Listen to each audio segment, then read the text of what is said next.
देखिए, केवल एक निपट पोएट की तरह कबीर को पढ़ना अधूरा जानना है, बल्कि कबीर का कुपाठ करना है। पाठ नहीं है, कुपाठ। कबीर ने कभी अपने जीवन में खुद को कवि नहीं कहा है, पोएट नहीं कहा है, कबीर कहीं नहीं कहा है। दरअसल कबीर तो अपने को राम की बहुरिया कह रहे हैं। तो क्या मात है? साधक है। दरअसल जो साधक है उसको पकड़ना चाहते हैं हम कविता से, हम साधना में पकड़ना नहीं चाहते, इसलिए हम शब्द को पकड़ लेते हैं। तो जो भाषा के पंडित हैं, जो आलोचक हैं, वो कबीर के भी शास्त्र बना रहे हैं और शब्दों में उलझे। शब्द के पीछे का जो सत्य है वो है साधना के अनुभव में, जो किसी भी रूप में एक सच्ची आध्यात्मिक साधना में है। उसको कबीर का सत्य समझने में कोई मुश्किल नहीं है, कोई बाधा नहीं है। मैं आपसे ये कह रहा हूँ, कबीर के लिए निराकार राम की साधना करने वाला एक साधक कहा जाता है। मैं तो ये कहता हूँ कि भक्ति की परंपरा में, योग की परंपरा में, आगम या तंत्र की परंपरा में जो भी आदमी किसी व्यवहारिक साधना में है, प्रयोग में है, वो दरअसल ज्ञान के अनुभव में है, ज्ञान की स्मृति में नहीं है। ज्ञान की स्मृति तो जानकारी है, और कबीर को जानकारी के सहारे नहीं समझा जा सकता। आपको अनुभव के ज्ञान में जाना ही होगा। जो अनुभव के ज्ञान में है वो सचमुच में कबीर के साथ कोई संबंध बना सकता। कबीर की उससे बहुत बात होगी, क्योंकि जो भी साधना में कोई व्यवहारिक अनुभव करेगा, अपने दृष्टा का, अपनी आत्मा का, अपने हृदय का, हृदय के भाव संसार का जो अतल समुद्र की तरह है, वो आदमी कबीर के मर्म को, कबीर के सार को बहुत आसानी से समझ पाएगा।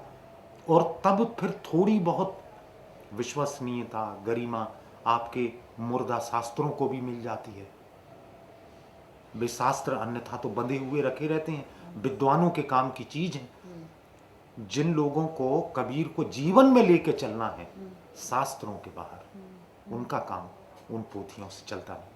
पर क्या ये ज़रूरी है कि कबीर के सत्य को अनुभव करना, अपनी ज़िंदगी से उसका जोड़ मिलाप करना, उसके संगीत द्वारा उसको अपने सिस्टम में अनुभव करना, उनके शब्दों को, वो अनुभव नहीं है क्या? योग प्रक्रिया, ध्यान, ब्रेथ, ये वो, is that the only path to experiencing Kabir?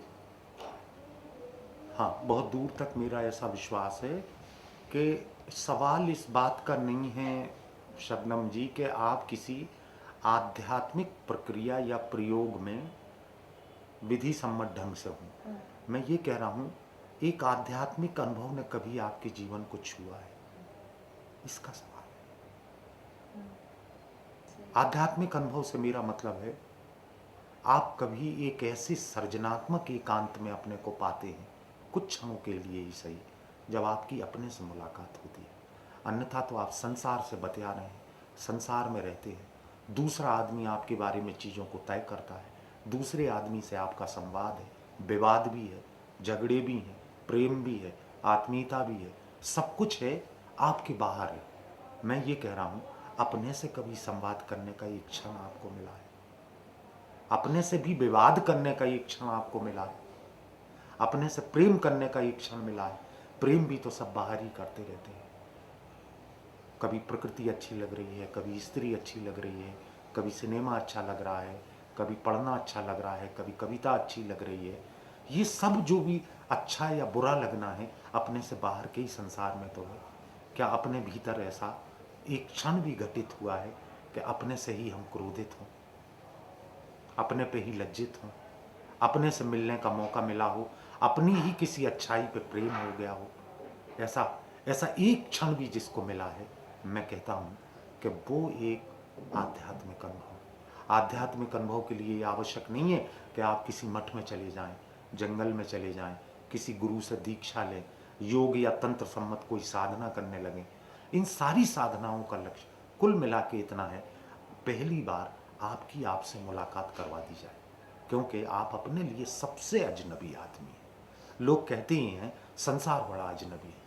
मैं कहता हूँ आदमी से अब हमारे ही भीतर एक ऐसा अजनबी है जिसकी हमसे कभी मुलाकात ही नहीं होती, एक क्षण भी मिल जाए, वो मैं उसको कहता हूँ वो एक स्पिरिचुअल एक्सपीरियंस है, सच्चा स्पिरिचुअल एक्सपीरियंस। और जिसको वो हुआ है उसको तुरंत कबीर समझ में आएंगे, एक एक शब्द की गहराई समुद्र जैसी लगने लगेगी, क्योंकि हमें उसका सत्य समझ में आने लगेगा।